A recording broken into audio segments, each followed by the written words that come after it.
Hello everyone, it's Agnes once again on a lovely Saturday afternoon. It has been a beautiful day. I hope you got an opportunity to get out and do something that was fun for yourselves and your families. I want to share something with you. I have decided to start a new blog on parenting, separated from my business blog, and I'm working on it now and should have it finished by next week this time, and I can give you the address. In this technical world, I have to read and then do. I'm not as adept as my 7-year-old granddaughter, but I decided to do that because I'm changing its name to Bringing Up Christian, because I think that without a solid foundation in Christianity, you will go crazy, and your children will not have the foundation that they need in order to survive this crazy world we live in. I think that's the problem that we have, why children are on drugs and alcohol and do all sorts of crazy things, because they don't have the seed planted in them to know that they are the most fabulous thing in the universe. They are God's greatest creation, and that they should respect their bodies. My children were told practically from the time they came out that they were the most fabulous, most wonderful creation to God, and they should protect their bodies. And if you believe that you are God's greatest creation, you won't put drugs in your body. You won't abuse your body, because you think too much of your body and yourself to do that. So anyway, I'll get more information to you at a later date about my blog, Bringing Up Christian. And my book as well as my blog are going to challenge you, my listeners, to step up to the plate and be parents. That's what the problem is now. Everyone wants to be themselves. I have to be me. No, you have to be a parent because you elected to have that baby. And me is a very selfish word. And I also want to tell you a little bit about myself, a little bit more about myself. And I'll continue it as I continue these programs every week. Because I didn't have a perfect life. I didn't have a perfect family. I'm very leery of people who say, "Oh, my family is just wonderful." Oh, please. Hey, everybody's got some dysfunction in their family. It's not that you don't have dysfunction, it's how you handle the dysfunction. Because when people tell me that, I know they got some major problems. I grew up in a single-parent family home. My father died when I was 10 years old, and my mother had to go to work in order to support us. And my grandmother came to live with us in order to provide that support. And it was great. I'm not saying it was great all the time, but we always had someone there, and we always went to church and Sunday school. Now, granted, when I was a little girl, I didn't know why I was being dragged off to church and Sunday school. And most of the time I sat there and went to sleep. And I remember at my church, my aunt was in the choir, and my father, before he died, of course, was in the pulpit. And I would be sitting up there, nodding. And then I'd feel the eyes on me, and guess who? My aunt and my father were looking at me very sternly. And I stood up and sat up straight. For about another 5 or 10 minutes before I fell asleep again. But that's not the point. They were planting seeds in me for me to learn about Jesus, to learn about salvation, to learn principles and precepts that would help me later on in life. Because, as I will talk about it later, I was molested as a child. And that's a whole program in itself. So we're not going to talk about that today, but we'll talk about my mother. My mother, she had issues, but she stepped up to the plate and she assumed her responsibilities. My mother, as I write in my book, was not an affectionate or a particularly loving person, but she was dedicated to doing the best that she could. She made that decision that we, my sister, brother, and I, were her responsibility, and she was going to do the best she could. Every day she worked hard to provide for us so that we didn't feel like orphans or that we lacked things. She worked hard to give it, and mainly at her own expense, because she didn't buy herself things. And as children, we didn't understand that. She sacrificed her personal needs. For instance, you hear everyone has to have a boyfriend. No, you don't have to have a boyfriend. My mother didn't have a boyfriend. My mother was 36 years old when my father died.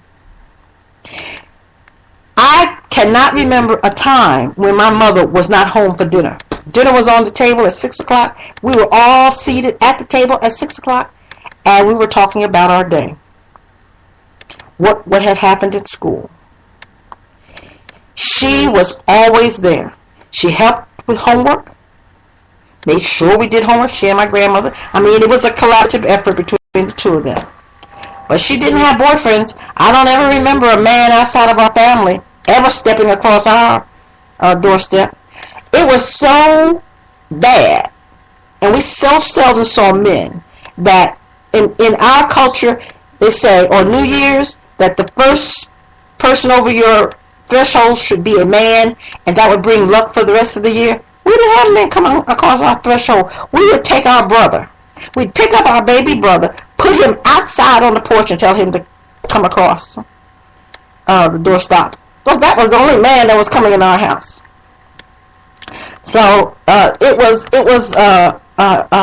interesting. But I know she was sad, and I know she must have had needs. I didn't understand then, but I understand now. My mother had this record that she would play. I didn't understand it as a child. I hated it, as a matter of fact, because she would play it every night. I think it was a 45, and it was by the Platters. And I'm going to read you the words, and then you'll understand. I understand now because I'm older, but I just thought it was an ugly record then. It was The Great Pretenders, and it was by the Platters. And it went like this. Oh, oh yes, I'm the great pretender, pretending that I'm doing well. My need is such that I pretend too much. I'm lonely, but no one can tell.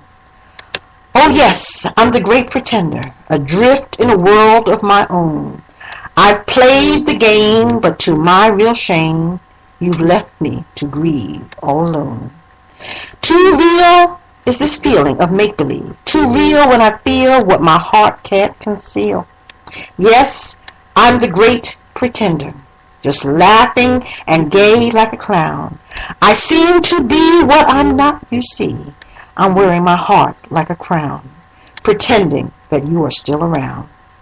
Too real is this feeling of make-believe, too real when I feel what my heart can't conceal. Yes, I'm the great pretender, just laughing and gay like a clown. I seem to be what I'm not, you see.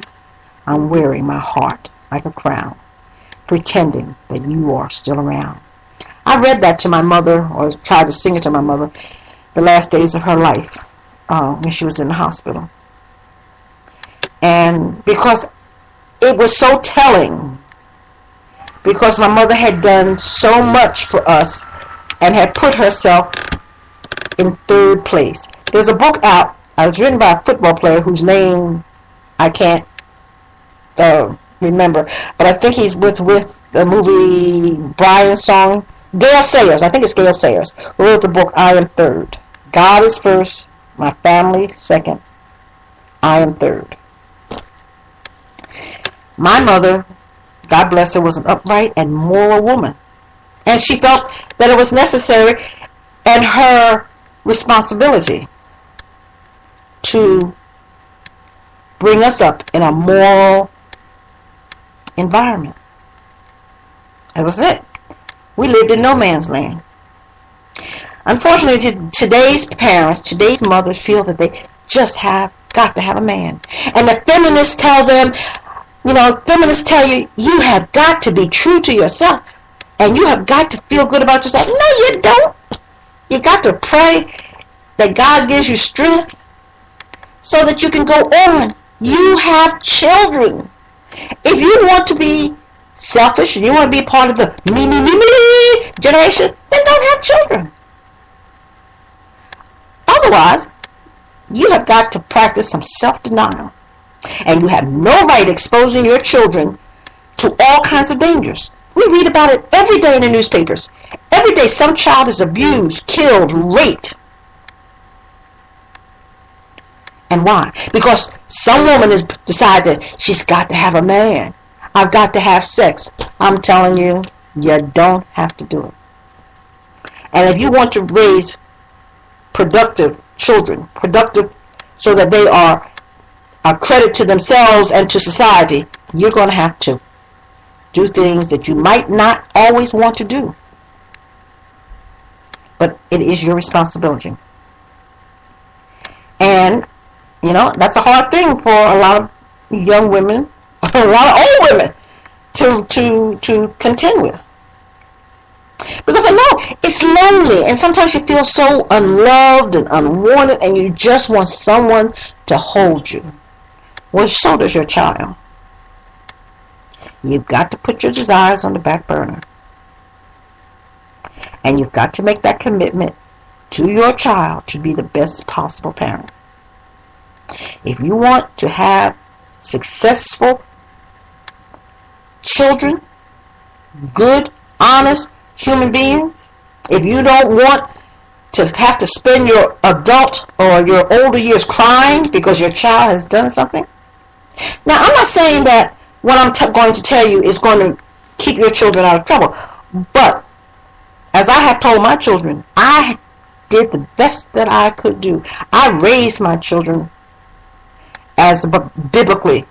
The Bible says to train up a child when he is young, and when he is old, he will not depart. If my child makes a wrong decision as adults, that's not on me. I don't take responsibility for it. Because I did that. I put my children first.